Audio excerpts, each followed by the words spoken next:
Welcome to the first lesson of Unit 2, English Literature and Language. I am Bridget from empowermefirst.college.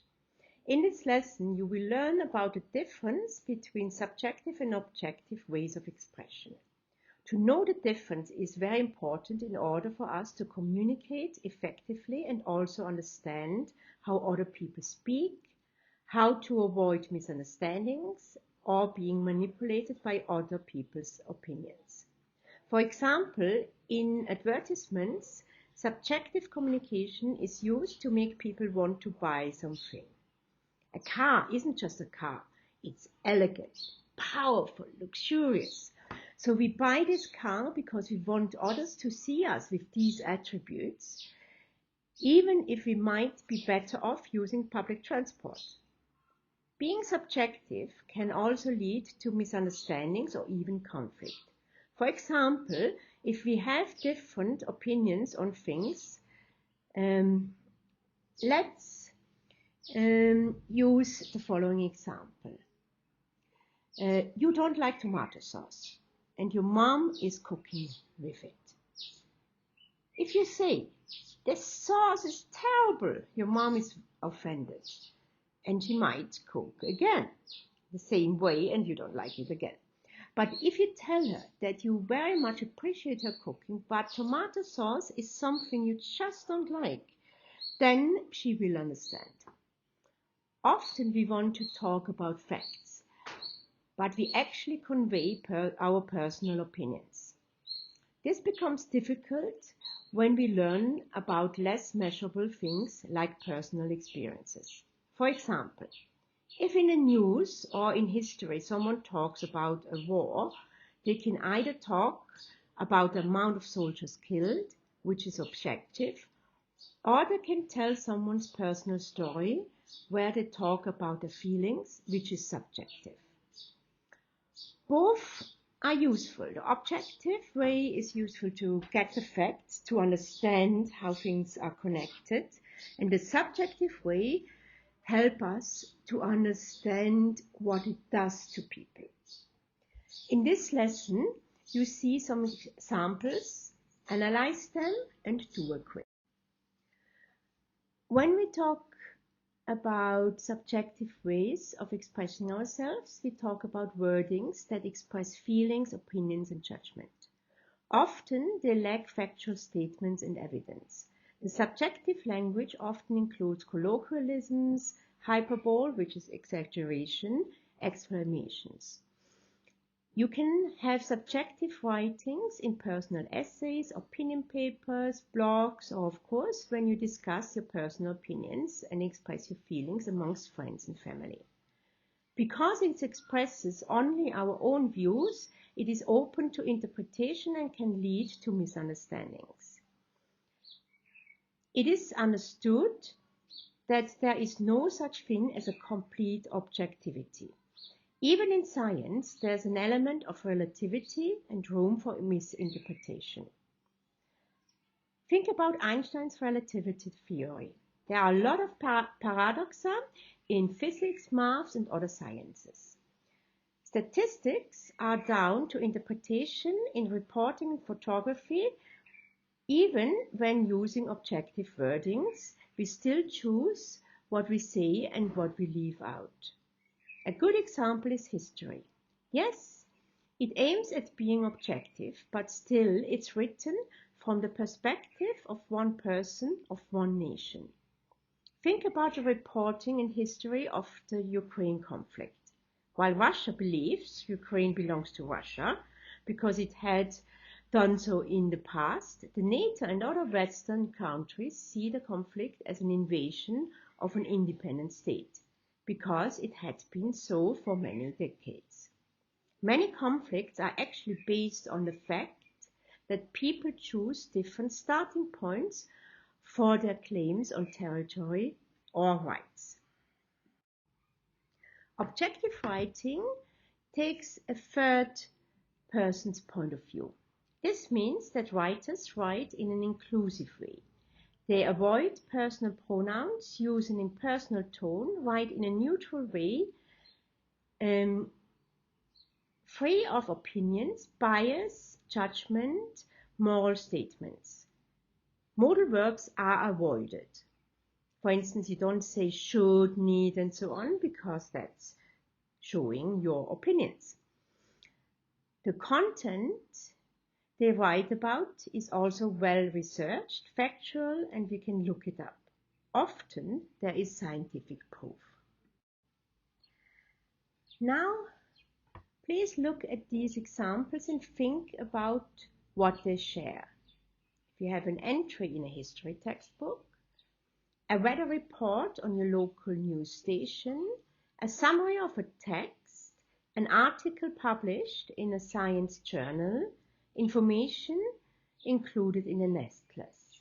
Discuss if there are examples for objective and subjective writing and give reasons for your choice.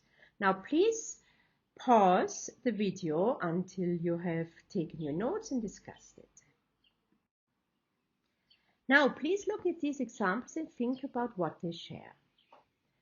An entry in a history textbook, the weather report on your local news station, a summary of a text, an article published in a science journal, information included in an S class. Discuss if there are examples for objective or subjective writing and give reasons for your choice. Now, please pause your video and take notes for your answers before you continue. The answer is, of course, that they were objective texts. Now, why do we learn about subjective and objective texts? Discuss that question with your partners. How can this help us to understand what we are learning and reading or hearing and to make sense of the world around us? Pause the video now and take notes of your answers. Understanding and recognizing the difference between subjective and objective expression allows us to communicate, listen, and understand more effectively. We then can make good judgments about things we hear or read. Examples are the conflict in the Ukraine or the COVID vaccine, where we find a lot of subjective information, especially on the internet. Learning to look for objective information will allow you to form your own opinion about matters and put information in context. Objective writing allows you to receive unbiased information to make your own decisions. It is usually factual, specific instead of vague, and general. It's not opinionated, prejudiced, and doesn't exclude or attack anyone. You get accurate, fact-based explanations and see specific measurable results. Any academic writing requires objectivity. Let's look at an example of the COVID vaccine. Yes, it is true, it's a new type of vaccine and we don't have all the information. But the statistics show that there is a far lower risk of dying or getting critically ill for a very high proportion of the population vaccinated as there is for people who are not vaccinated. The number of people getting ill or dying from the vaccination is very small. Based on these facts, you now can decide, do you want to take the smaller risk of having not the full knowledge of the vaccine, or do you want to take the risk of getting sick or passing it on to someone else? Again, you can look at the statistics. Young people are less likely to get seriously ill. So if you're young and healthy, you might decide to take the risk. But how about your grandmother, for whom the virus may be very harmful? You will find subjective information that will tell you about the dangers. Look for how it is written. Does the person use personal pronouns, speak about their own opinions, use exaggeration, speak emotionally? Then it's probably subjective.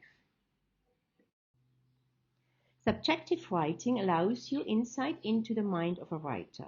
Speeches on political changes, for instance, use emotions, opinions, rhetoric devices to get the listeners to share the speaker's views. They want and need to be manipulative in order to achieve a goal. An opinion essay has similar qualities.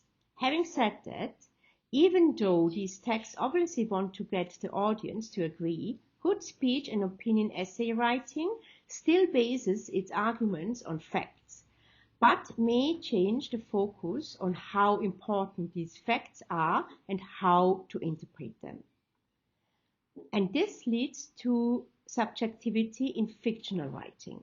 An author has to be subjective for the reader to identify with a character. Their feelings, their personalities, their views on life are at the center of any good literature. And only a subjective view and an implicit, meaning indirect way of saying things give room for interpretation. In literature, subjectivity gives us room to think, to try to understand a character and see things from a different aspect and perspective. We are also recognizing that there's no such thing as objectivity and how we perceive the world. If you are in a soundproof room, any noise feels much louder than along a busy road, even if it's the same noise. If you are in a room painted all white, but the bulb is blue, the walls appear blue. If we know different perspectives though, for example, if we have seen the same room with a white bulb, we understand both subjectivity and the need for looking at things from a different perspective. Now discuss with your friends the following question. During your education and career, which subjects would you portray as objective writing? This means when you think about a text you read in school, which texts do you think were subjective and which were objective? Please take notes and pause the video now to discuss. Here are a few examples.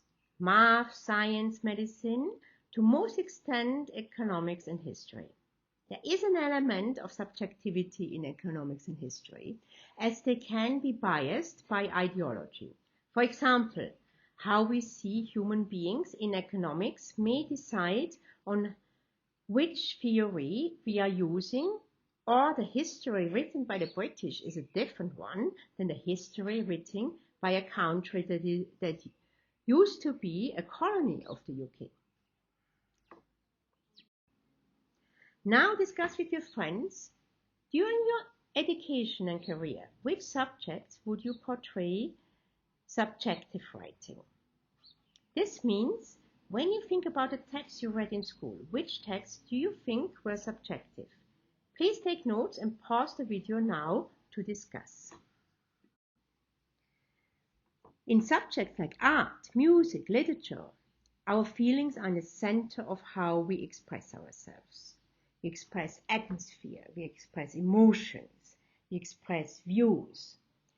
And we are invited and expected to interpret what we read and hear.